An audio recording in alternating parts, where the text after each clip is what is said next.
1. This happened almost a year ago when I was working at an upscale sandwich shop. I had gotten into my shift at 3 p.m. and I was a bit flustered as it was a shift change at 4 p.m. So I was alone, managers and one other employee in the back, working expo where I put together orders, and because it was a Saturday, we had a late rush. We have an online ordering system, but I had to make dressings work the register and bag up orders. A lady who I hadn't really noticed as I had just gotten in asked me where her order was as she had ordered online. She has her sunglasses on, but I can still tell she looks frazzled. I rotate 180 degrees to grab her order, which is a sandwich and chips. The chips are on their way out, and to be fair, they are supposed to be in the bag and on the shelf before the guest comes in. Unfortunately, I was overwhelmed, and this might have shown on my face as I point to the chips not even 2 feet away and thank her for her order. She leaves, but comes back not even 2 minutes later to confront me about why her order wasn't on the shelf. I apologized and told her we were understaffed. She didn't like my answer and stormed out. I had a bad feeling about the interaction, but went on until my break at 5 p.m. I come back and my manager is on the phone. She is wide-eyed and speechless as she tries to calm down the screaming and crying customer. My GM is also standing by, trying to listen in. She says that I was being racist towards her and that she thought I was signaling her out by not putting her order on the shelf with chips in the bag. Mind you, all I get is a name, which was one of the most common names in the world, so how could I discriminate against her?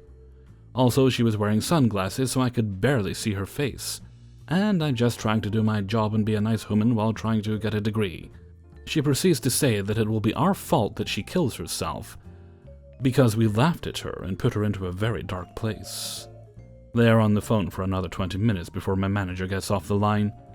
I tell them my version of events, and I've been an employee there for almost 2 years, and I'm level 5 TM, the highest you can be before management. They obviously know her version of events is wrong, but I still feel like my GM wasn't backing me fully. Jump to about 11 p.m. that night. I check Yelp, because I just have a bad feeling, and I was right. She left a long review like an essay, talking about how I'm an evil person and that we discriminated against her. It was a whole thing. It ended with her getting a $300 comped catering order. I hate food service. 2. Bless the people tipping 35 to 50%. Bless the company for offering unlimited OT and $15 an hour to come in and clean whenever we want. Bless my regulars that screamed our names and cheered in joy when they saw us. Bless my regular Bruce that loves handing out cash to all the servers. He said, I want all the girls to have $10. I'm so sorry you lost your jobs. I just want to give back as much as I can. Bless my fellow industry folks that came in after their shift and tipped well over 50%. I see you. I appreciate you. I got your back. Bless the people that had patience with me today. I finally got in the weeds and had my ass kicked tonight. Bless all of the customers with kind words of encouragement. The ones that say, hell yeah, we are proud of you for hustling, we see your effort and we appreciate it. Things are weird right now, no one really knows how to act. I love that I get to provide a tiny bit of normalcy to society. I'm happy I get to make people laugh and smile. I might be the one person they talked to today, the one stop they made leaving their house, the one voice that spoke to them. A girl was having anxiety. It was her first time out of the house, and I really made a difference in her day, just by soothing her worries and giving her a different perspective. I just want to say I'm so blessed to be your favorite server at your local neighborhood bar. I'm so blessed to listen to your worries, hear your concerns, and spread a little love and light in your day. I know I'm just a server, but I'm so much more than that. I get to use my power of empathy to listen to others. They come back over and over again just to see us and feel heard. Especially in times like these, I'm thankful for my regulars. I'm so happy to be back, and I'm not gonna lie when I say I got my ass handed to me tonight. I was steady in the weeds for a good couple hours.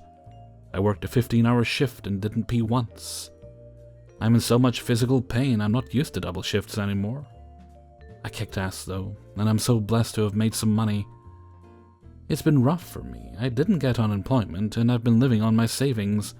I'm so blessed and so grateful. Don't worry, I'm trying my best to be extra safe.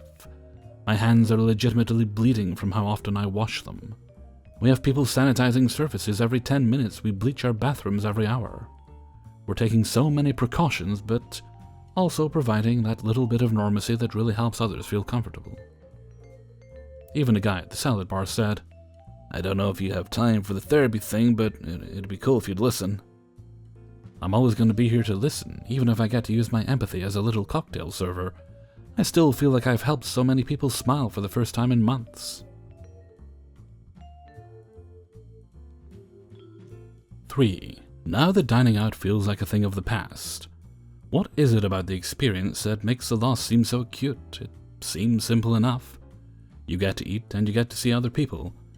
The collective loss of social space, restaurants, salons, gyms, libraries, etc. is certainly an aspect of why the loss of restaurants hits so deeply. But restaurants do more than that. We strive to create an experience that is both deeply personal and naturally communal. We start at the door. When you enter, we already have some aspect of the space. At Restaurant 1, it was just a host stand, but you were led down the stairs to your table. The whole dining room opened up in front of you, dark wood, the river visible through the windows. At Restaurant 2, you see the long end of the bar, and it curves out of sight, inviting you to follow and see where it leads. You're probably busy thinking of other things, figuring out if you're too early to be seated, if your friend is here yet. But the space around you is already setting a tone, giving you an idea of what's to come. When you arrive at a table, there are no books to be pushed out of the way, no leftover stains. Whatever mess that may have to be cleared at your own home is absent. Everything is set exactly as you will need it. We've spent quite a lot of time polishing silverware, glasses, and arranging everything with clean linens. You won't notice this, and that's the point. It's done already so that it's not a concern, doesn't need to be noticed. Menus are handed to you, and you start to look things over. The server has already seen that you're seated, and an essay is on the way. You have water before you realize it, and then, when it's been just enough time for you to take a sip and think, what the hell do I want from this, the server appears. They're friendly, courteous, and ask how you're doing. You'll get as much or as little assistance as you desire. Maybe you already have chosen all your dishes through Instagram photos flying by the server. We'll make sure they come out in the order they should and that you get an appropriate amount. Maybe you want the full spiel, and they're there to walk you through bestsellers, chef's favorites, all according to your taste. Vegetarian? Spice lover? They disappear either with a drink order or to give you some time. They're doing this to half a dozen tables, scribbling orders, explaining dishes, checking in on tables. They reappear to you with drinks, each one placed in front of the proper guest, cocktails that have ingredients and garnishes you can't always remember, or with stemware for the bottle of wine that will appear. Every type of glass here has been agonized over, every drink tasted over and over, every type of wine on the menu decided upon after tasting food, drink food over and over. This all comes together in a moment in your first sip, and you have settled in now. The space around you might be breathtakingly busy, servers rushing from one table to the next, bartenders using both hands to stir or shake their cocktails, but the rush of the restaurant, the voices from other tables, only work to reassure you that you should be excited. There is something happening here, and you're a part of it. Get to experience it, savor it. We haven't even gotten to the food. You've ordered, and the server's scribbles have turned into lines on a point of sale, where everything is coursed out or held because family style doesn't mean all the dishes hit your table at the same time. While the first, fastest dishes arrive, the server is checking in to see how everything is, but at the same time deciding when to fire the next food. Does the kitchen have any allergies coming up? Which dish will take the longest from when it's sent in? The line cooks have worked hard to become experts in their station, and the chef, expediter, is there to make sure every dish is in the order it should be, and comes out looking as it should. There are no little smudges of sauce because they've been wiped clean before the dish comes out. When they arrive at the table, the runner announces each dish, and can answer any question regarding what you see in front of you. As you enjoy your meal, the server and SA work together to check in just enough that your water is always at least half full. You always have a drink if you want one, and they can be sure you're enjoying the meal. Otherwise, We do our best to be part of the background so you can enjoy the food in front of you and the company you've brought with you. The dishes themselves can be many things: novelty, nostalgia, comfort, love, excitement. The drinks, dishes, and space. You are sharing this, soaking it in, enjoying it on your own or with others, and we're there to guide you through it.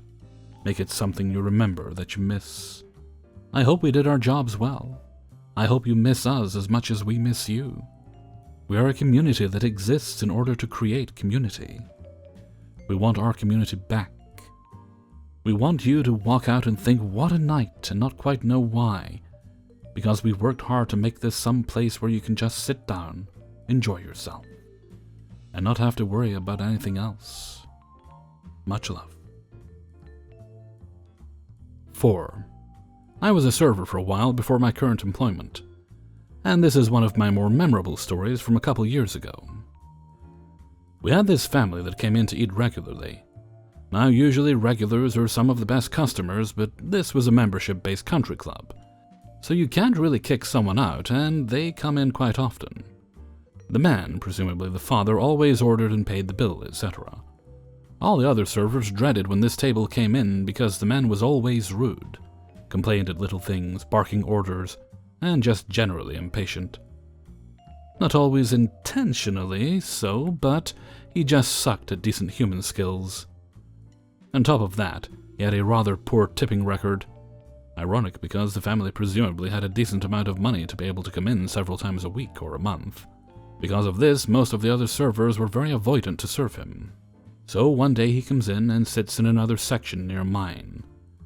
And then my coworker asks if I can take them. I say sure because I wasn't too busy, and go to greet the guests. Immediately, he was very gruff and ordered straight away. The table had the nasty habit of asking for one thing at a time. I need napkins. Bring them napkins, now they need sauce, then something else, you know how it goes. I ended up making way too many trips, but it wasn't a big deal, because I only had a few other easy tables at the time. As most of us do, I take immense pride in my work, and with a touchy guest I was extra careful. Now, we hadn't had any problems with him yelling at servers or stiffing on the bill, but I still wanted to leave a good impression. Plus, I love a good challenge. I made sure all their food was piping hot and came out perfectly. Drinks never fell below half full. They had everything they needed. Even when he was rude, I had a smile on my face and was incredibly polite. He seemed a little taken aback, as most other servers at this restaurant were not as nice when they had to deal with customers of this sort. Especially when you know you'll only get around a 5% tip. Anyways, time to check out, and he pays cash. He says to me that in the couple of months he had been coming to eat, none of the servers had served him as competently and kindly as I had. He said it was the best visit they had had since coming there. He hands me cash on top of the receipt and says keep the change. I go to the point of sale and close the check. I stopped by another table, so by this point he and his family had left already. Their bill was somewhere around $150 to $175, and he had left me an additional $200. This is why I always try to be nice to my guests no matter how rude, as long as they are reasonable. Some people are just naturally prickly. Now, when they get obnoxious or unreasonable, I will sort it out or get the manager, but it pays at least to attempt to be nice first. As we all try to do.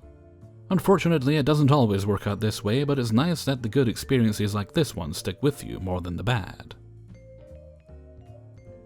5. Well, I've told you all about super tall Canadians and vomiting vegan children. This next story is a little on the creepier side. It was after the lunch rush, and I was the only waitress left before shift change. I was doing my side chores when a table of 4 was seated nearby. This group consisted of a little old lady and what I am assuming were her 3 middle-aged sons. I greeted them happily, and this is how the conversation went. Good afternoon, what would you like to drink to start? There was complete silence. Her 3 could have been triplet sons just stared at me without blinking. It got awkward pretty quickly after that. The only way I can describe the way they stared at me is by talking about the movie Inception, when someone self-conscious starts to become aware that they're in a dream. Complete silence, and everyone is gawking at you. After a while I realized they weren't going to say anything, so I broke the silence. "How about I grab you some water?" Still nothing, so I backed away slowly and went and prepared 4 ice waters. Brought them back quickly and spoke again. "If you would like anything else, just let me know.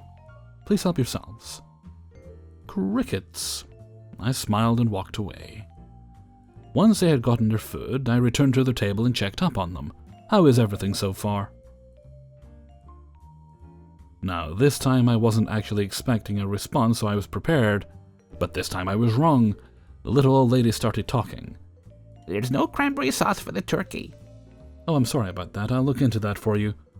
I talked to my boss and checked with the kitchen.